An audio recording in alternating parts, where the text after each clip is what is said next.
País de uno, con Denise Dresser.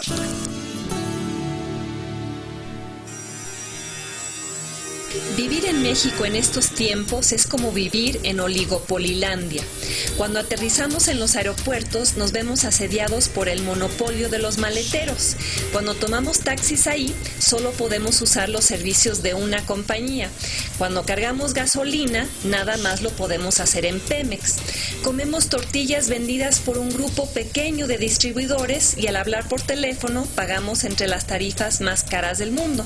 Al prender la televisión descubrimos que solo hay 2 cadenas nacionales. Síntomas todos ellos de una economía oligopolizada y un gobierno ausente. Hola, buenas noches. Creo que hay unas cartas para mí. Una cuenta de Telcel, una cuenta de Teléfonos de México, factura de una farmacia, una cuenta de Luz y Fuerza del Centro, ejemplos de monopolios que aprisionan a la economía y exprimen a los consumidores.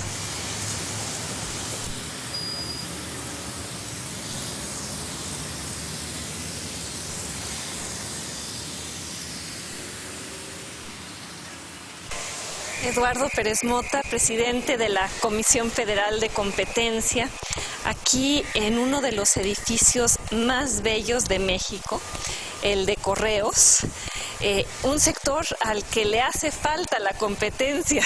Así es.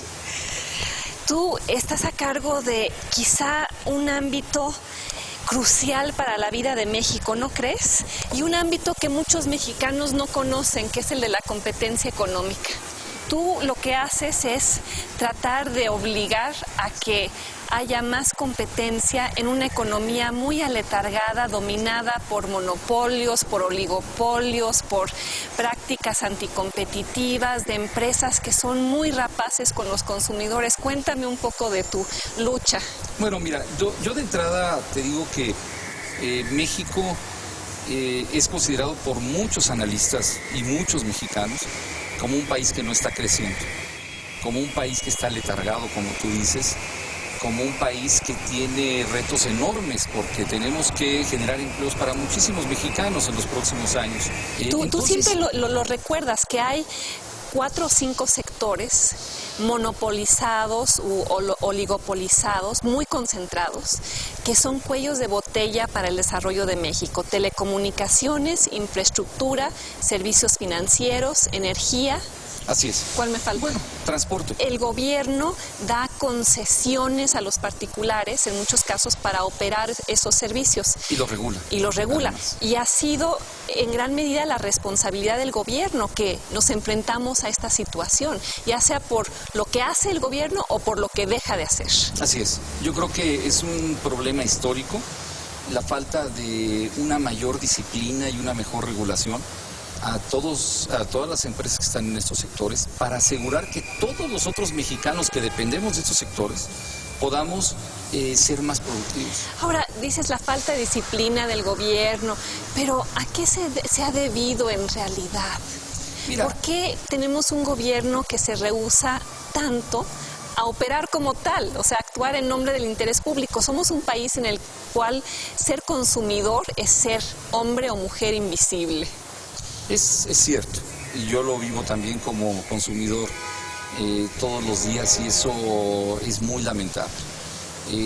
Pero también hay que reconocer que falta que los consumidores hagamos un mejor uso de nuestros derechos y que consideremos que la competencia es un activo que debemos defender. Hay una ley de competencia y mira, todavía más, el artículo 28 constitucional prohíbe los monopolios. Y tiene un lenguaje, Denise, que no es usual en la Constitución mexicana. No sé si tú recuerdes que hace poco Carlos Salinas dijo en una conferencia, creo que en Harvard, que era un error transferir monopolios públicos y convertirlos en monopolios privados. Eso es lo que ha pasado en México, ¿no? Yo creo que ha habido en muchas ocasiones errores en la forma como se privatiza. Y en lugar de promover una mayor competencia, lo que hemos logrado es mantener ciertos grupos con algunos privilegios y cierto poder de mercado o monopolios que no benefician el interés público. Ahora, parecería que la competencia no es una prioridad para el gobierno y para los consumidores. Tú eres de los pocos en este país que obsesivamente ha empujado el tema. Pero yo recuerdo en un café que me invitó a tomar el señor Slim, que me decía, Denise, ¿por qué estás tan obsesionada con la competencia? Y yo lo miré tan extrañada porque me parece que la respuesta es obvia. ¿Qué genera la competencia en cualquier mercado? Mejores productos a precios más bajos que beneficia todo ello al consumidor, al ciudadano, al mexicano. Ya hay tantos estudios, indicadores, reportes del Banco Mundial, de la OCDE, diciendo México no crece por su estructura oligopólica. Y pasan los años y esto no cambia. Me parece que es uno de los retos fundamentales para México mirando hacia adelante. Es una queja generalizada, tienes toda la razón, y es un problema que no se va a resolver en un solo día. O sea, tenemos que reconocer que es un trabajo de mucho tiempo. Yo creo que en la medida en que la gente se convenza de los beneficios que los mercados en competencia le ofrecen, en esa medida vamos a tener muchos más aliados, que sí los hay, lo que pasa es que no todos salen públicamente. Ojalá hubiera aliados entre los televidentes que reconocieran que aquello a lo cual se han acostumbrado no es normal. No es normal pagar tarifas telefónicas 3 veces más caras que las de otros países. No es normal tener tan pocas opciones. No es normal vivir en un país donde el poder económico también incide en el poder político y crea un efecto muy nocivo sobre las políticas públicas. Así es. Es normal que los empresarios traten de cuidar sus intereses y de convencer al Estado. Y al Estado me refiero a todos, me refiero al poder ejecutivo y también al legislativo. Pero lo que no debemos permitir es que esto pase por encima del interés público. Lo que tiene que estar por encima de las políticas públicas o el objetivo final de la política pública debe ser el interés de la mayoría de los mexicanos. Y eso es políticas de mercado en competencia. Escribía yo hace poco un artículo en el que preguntaba ¿quién gobierna en México? Porque en demasiadas instancias vemos que esos empresarios monopólicos dictan los términos de la política pública y no es el gobierno. O sea, sí, los empresarios actúan o se mueven hasta donde encuentran resistencia y en México ha habido poca resistencia en años recientes por parte del gobierno. Pues sí, pero es una responsabilidad de darle la vuelta. Es una responsabilidad y no debemos darnos por vencidos porque al final del día los mexicanos que requieren empleo, los mexicanos que quieren ser más productivos, los mexicanos que quieren tener un nivel de vida mejor, son los mexicanos que merecen tener mercados en competencia, mercados competitivos, mercados donde el empresario tenga que hacer el esfuerzo y echar a andar todo su talento y su creatividad por ganarse ese consumidor. No por obligarlo a consumir una marca u otra, aprovechando su dominancia y no permitiendo que sus competidores entren, sino realmente convenciendo, enamorando al consumidor. No eres un David contra Goliat. O sea, el presupuesto anual de la Comisión Federal de Competencia equivale a un día de ganancias de América Móvil. Es cierto, pero eso no nos debe... Mira, ya sucedió cuando pasó la ley la reforma a la ley de competencia que aprobó el Congreso en la legislatura pasada hace 2 años, lo mismo. Le ganamos a Carlos Slim cuando Carlos Slim dijo esto no es bueno, esto no nos ayuda, esto no es bueno para el país.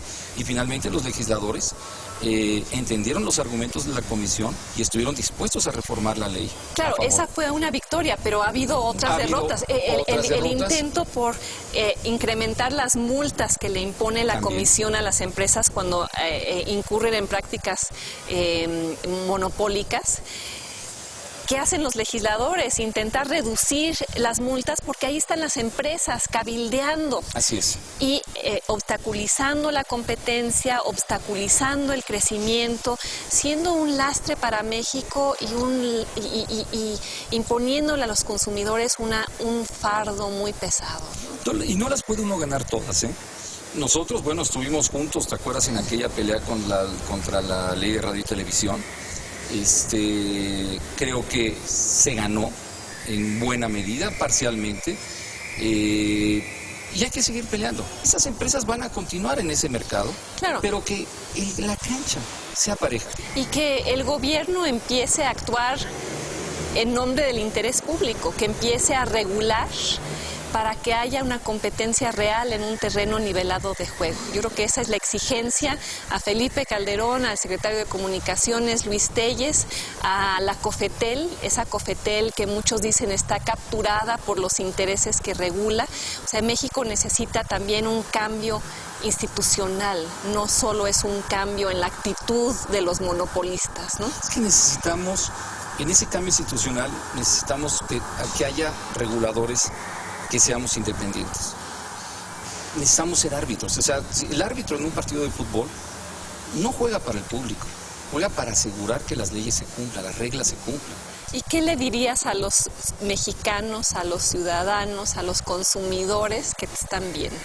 Pues mira, yo les diría que, pues sí, que no hemos hecho el trabajo. La verdad, estamos lejos de tener un país que ellos se merecen, pero que vamos a continuar haciendo nuestro máximo esfuerzo. Y que ellos también para empujen. Hacer cumplir con la ley. Y también. Que ellos se enojen. Yo les pediría que se sientan agraviados, que lo hagan público, que se quejen ante la Comisión Federal de Competencia. Que se quejen en la Profeco. Que se quejen ante la Procuraduría Federal del Consumidor, ante la Profeco. Que sientan que promover la competencia es un activo para ellos. Es un activo que además es de ellos, porque en eso ya se legisló, ya hay una ley. Y no, yo tengo la obligación de hacerla cumplir. No, y es la recuperación de derechos que son suyos. El derecho a pagar menos, el derecho a tener un servicio mejor, el derecho a tener opciones, el derecho a tener una economía que crezca. Así es. Eduardo, pues tienes una gran lucha por delante. Una lucha en la que espero haya muchos consumidores a tu lado. Sabes que cuentas conmigo. Muchas gracias. Yo sé que eres una gran aliada y te lo agradezco mucho. Te agradezco mucho la invitación. Y a promover la competencia también en este recinto, en este sector tan importante, el de correos. Claro que sí.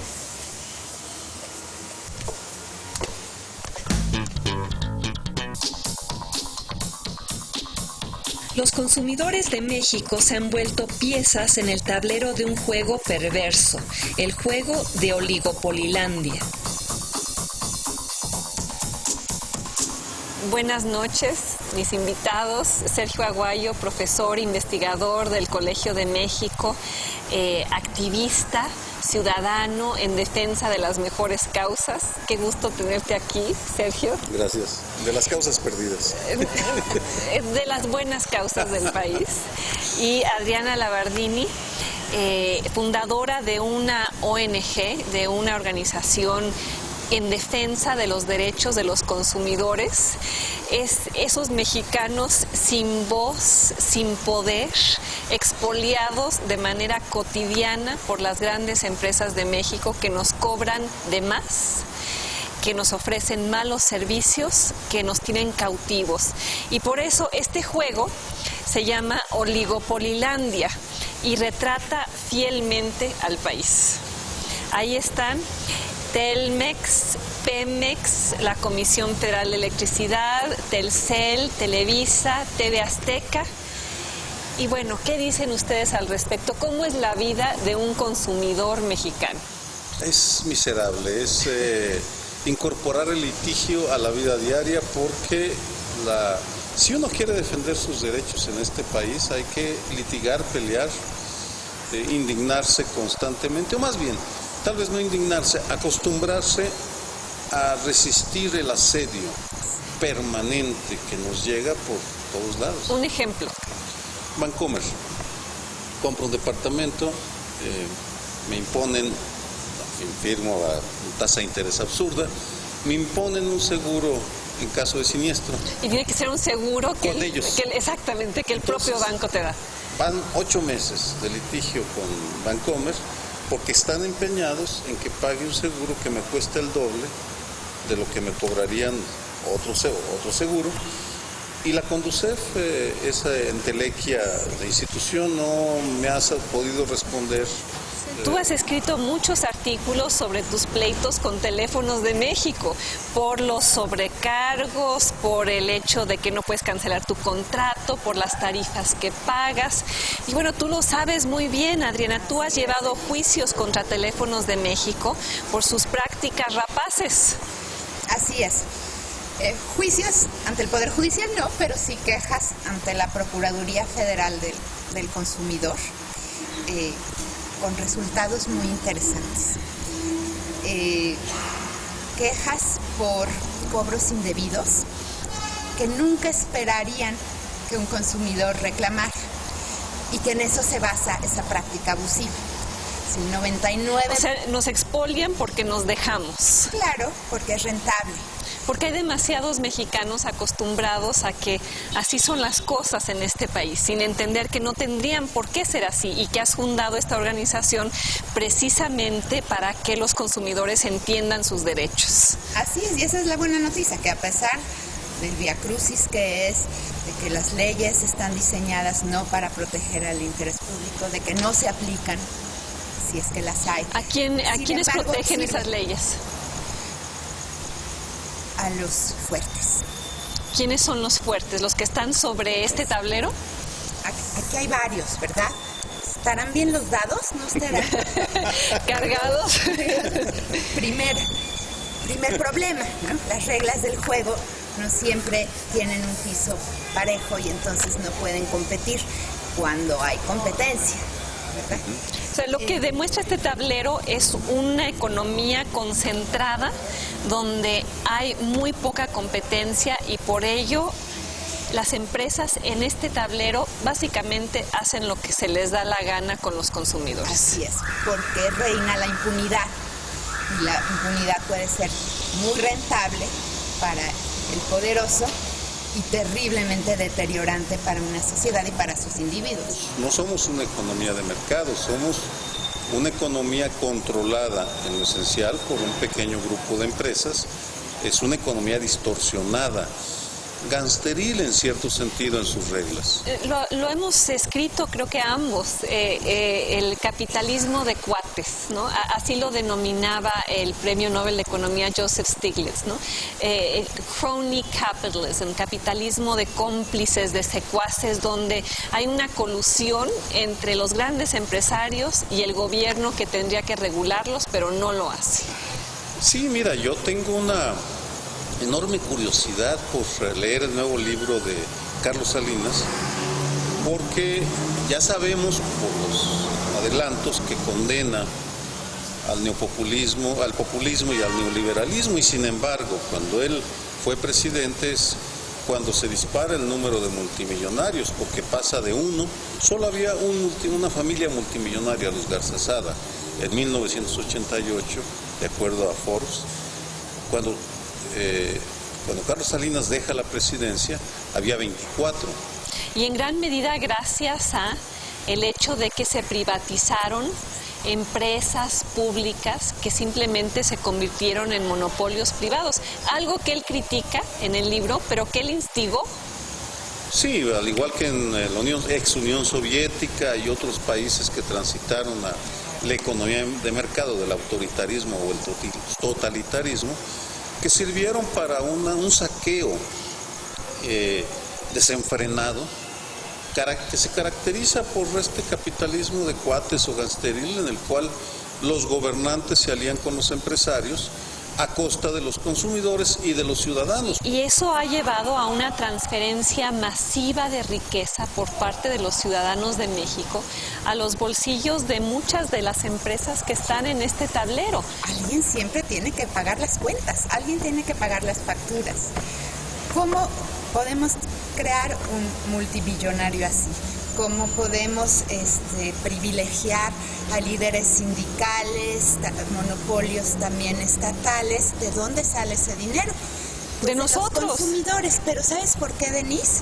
Porque somos el único grupo que, a pesar de ser mayoría, no estamos organizados. Pues porque la ley no nos permite asociarnos. Y de ahí que sea tan importante empujar esta idea que tú has liderado durante un buen tiempo de las acciones colectivas. O sea, permitir a los consumidores juntarse y demandar a una empresa por cobros indebidos, por servicios que no ofrecieron, por todo aquello que padecemos casi de manera cotidiana como consumidores en este país, ¿no? Así es. Lo ideal sería prevenir, evitar esos abusos, ¿sí? Que las reglas del juego los impidieran. Si no es posible ello, entonces lo menos que podemos pedir es tener acceso a la justicia para indemnizar, compensar los atropellos. Para eso necesitamos que colectivamente podamos acudir a los tribunales. Individualmente no es costeable. Ahí nos enfrentamos, creo que a otro problema más general, que es una cultura política inmadura. Porque pasamos del autoritarismo a algo que llamamos democracia, pero en la cual la ciudadanía plena no se ejerce porque la ciudadanía carece, no ha interiorizado la idea de que tiene derechos. Y eso requiere un gobierno que actúe en nombre del interés público y en nombre de los consumidores. Les agradezco mucho que ustedes sean voces que los defiendan.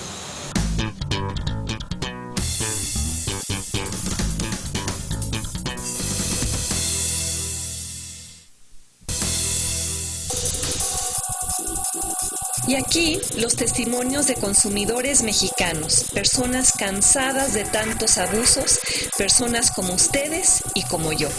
Para México, el hecho de que un sector muy importante de nuestra población no tenga acceso a celular implica que las personas que no puedan pagar o que los costos sean demasiado altos, que tal vez puedan pagar, pero eso implicaría sacrificar otras cosas más importantes como el alimento, la educación, simplemente por costear una llamada de celular.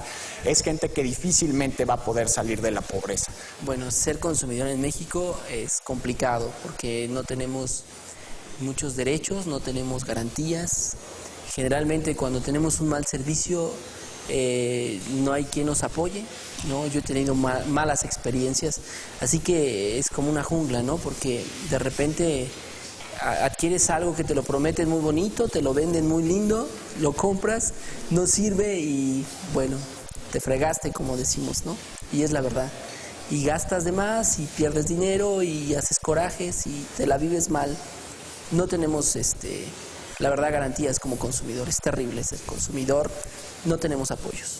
Ser consumidor en México es tener pocas opciones. Yo creo que es muy evidente que para nuestra generación los servicios bancarios son muy deficientes. Una historia de horror es olvidar pagar la tarjeta de crédito y empezar a ver que tus intereses son del 48% o más. Yo creo que hay que hacer muchos empresarios y en ese sentido, si un solo empresario, el que sea, en el sector que sea, no permite a los otros crecer, estamos haciendo una perversión del capitalismo.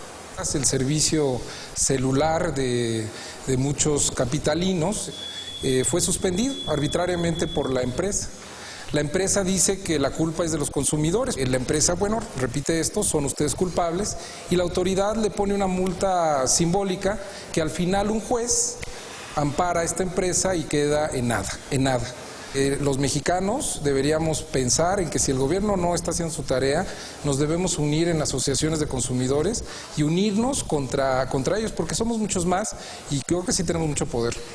Ser consumidor es una aventura kafkiana, es un calvario, es realmente uno de los retos más grandes que tenemos como ciudadanos en México. Los monopolios en México se han vuelto fábricas de millonarios. La responsabilidad última de que haya monopolios en México es del gobierno, de los reguladores y en última instancia de los consumidores organizados en México que tenemos que decir basta. Fui a ver a los de la compañía de luz, nunca vinieron. Y me llegaban los recibos, el de 700 me llegó de 1,700 y luego otro de 7,000 y ahorita me acaba de llegar, ahí traigo el recibo, uno de 10,800 pesos. Mi esposo es pensionado, tenemos un sueldo fijo, pues no se puede, porque además él toma medicamentos caros y o lo dejo que se muera o pago la luz. O pagamos luz o comemos. Eso es ser consumidor en México. Presentan Movistar, Cemex, Pfizer.